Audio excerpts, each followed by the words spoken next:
सैलाब से मुतासर होने वालों की मजमूई तादाद का हतमी तखमीना न लगाया जा सका। सरकारी सतह पर दावा किया जा रहा है कि सैलाब से पंजाब में तकरीबन 48 लाख अफराद मुतासर हो चुके हैं। 4700 से ज्यादा मोज़ाजात में फसलों को शदीद नुकसान पहुंचने का भी अंदाजा जाहिर किया गया। इस तमाम सूरत हाल पर सोहेल कैसर की DG-PTI में इरफान अली काठिया से गुफ्तगू हो रही है। आपको लिए चलते हैं।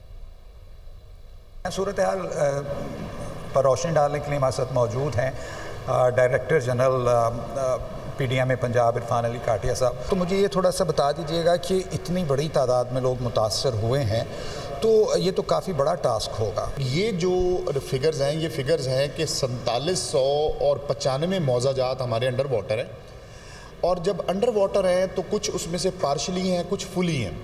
इन 4795 मौज़ाजात की जो आबादी है वो 47 लाख है। इट डजेंट मीन कि हर 47 लाख में से हर फर्द ही मुतासर हुआ है। तो फिर हम कैसे ओरिजिनल वो डाटा ले सकते इस सर्वे से? इस सर्वे मैंने आपको बताया 18,000 एंट्रीज अभी तक 2 दिनों में हो चुकी हैं, और दिल्ली डैशबोर्ड के ऊपर कोई इस वक्त मुजफ्फरगढ़ में, कोई इस वक्त पाकपतन में एंट्री होगी। द मोमेंट एंट्री होगी वो हमारे पास यहाँ पे केस लोड आएगा, और ये केस लोड बहुत ट्रांसपेरेंट मैनर में इंशाल्लाह मुतासरीन तक उनकी इमदाद को यकीनी बनाएगी। बहुत शुक्रिया सर। ये मुख्तसर सूरत हाल जी। अब ऑब्वियसली ये खदशा तो जाहिर किया जा रहा है कि कुछ ग़िज़ाई अजनास जो हैं उनके हवाले से भी प्रॉब्लम क्रिएट होगी, लेकिन क्लेम है कि सूरत हाल में बेहतरी के लिए जो इक़दाम उठाए जा रहे हैं उनके काफ़ी अच्छे नताइज बरामद होंगे। जी।